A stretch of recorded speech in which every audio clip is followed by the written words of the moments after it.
Alright guys, today we are going to be doing another relic video. We're going to talk about mask relics today. So I was already planning on doing the mask one next, but now is actually like the perfect time because mask relics are finally like relevant in the meta. It's funny because I always felt like mask relics were kind of an overlooked relic category, but now they're finally relevant in the meta, so people are actually using them frequently. Well, I probably shouldn't say them since it's mostly just one. And unfortunately, that is one of the masks that I don't have.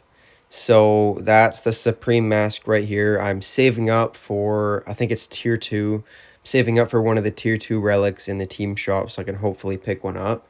Because it's just so necessary right now to have for multiplayer and wars. It's just easily the best relic that you can have on Honan. It's insanely powerful. It awakens him super quickly. And honestly, if you're not using it on him and you do have one, you're kind of just handicapping yourself by not using it. Aside from like really specific scenarios where you know you're going to get stamina drained, then maybe it's worth not using it. But almost every time it's worth using on Honan.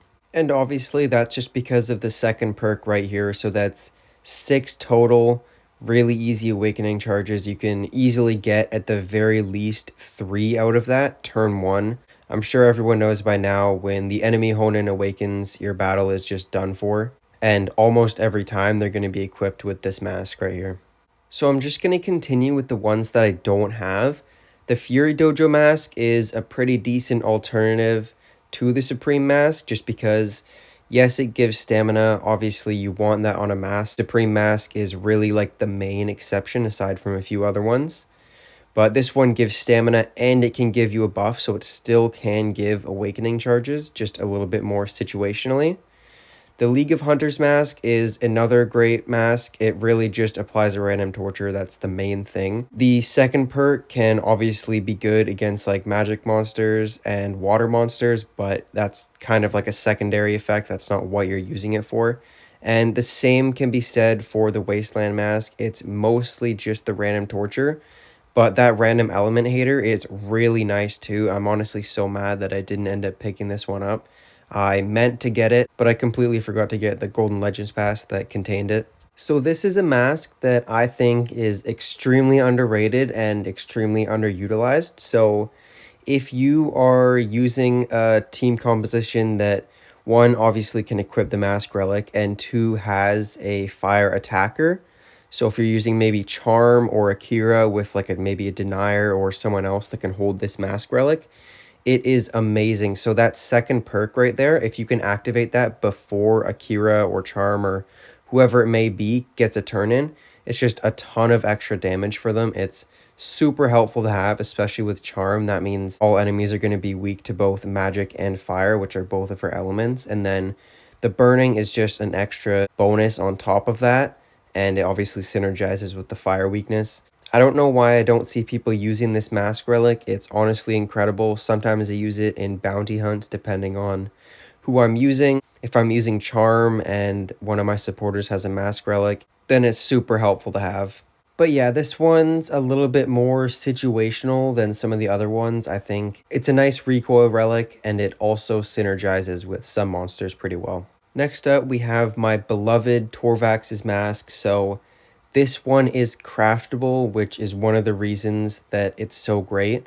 It gives stamina 2 times, very standard, but really like that's what you want with a mask relic most of the time. Like if you don't have one of these other better stamina regenerating mask relics, this one is perfect. And honestly, with some monsters, this one is even better than a lot of these other ones because it gives that stamina and it also applies curse.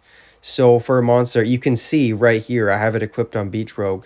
It is amazing for him. It's perfect. Like Torvax's mask plus Anderlast trap on him makes him pretty insane. I might actually make a video on him just because he's a really incredible monster and people are really underestimating how good he is.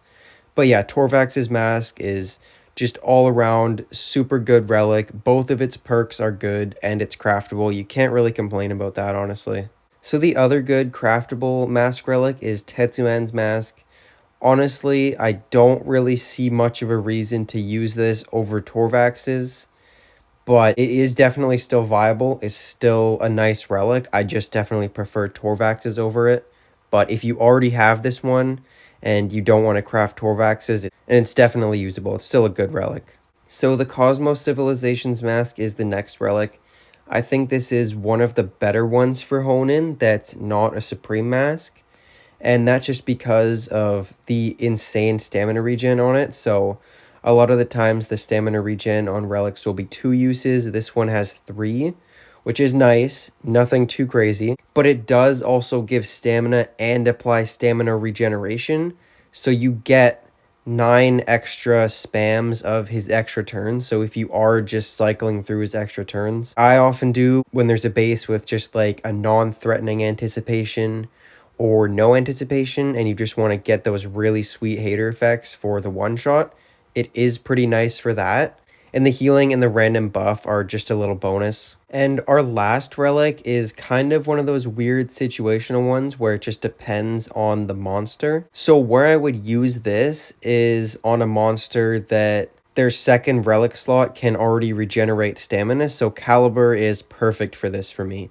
He can hold a Star Sailor's sword, which I am using on him, so that gives stamina and that gives a damage boost. This one can apply nightmares, some damage, and it can also give him double damage. It doesn't regen stamina, but I don't really need stamina regen since I've got that on the Star Sailor's sword.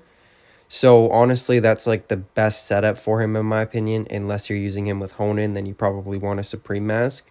So I find that to be pretty useful. If you are using Caliber and do have both of those relics, honestly, try it out. Like, I really like this setup on him. This is what I run anytime I use him, and it actually works really well. All right, guys, that's pretty much all I got for today. Just a short little relic video. I felt that it was a really good time to talk about the mask relics specifically since they're super relevant. I will at some point do another poll on what relic video next. If I don't end up doing a poll, I think I will end up choosing armor, but I might just do like armor versus trap or something like that, and you guys can vote on it. Either way, there will be a new relic video coming soon. I'm trying to space these ones out a little bit, so it's kind of like a consistent little series. I don't want to do all of them right away. But yeah, hopefully you guys are looking forward to that, and I will see you guys in the next one.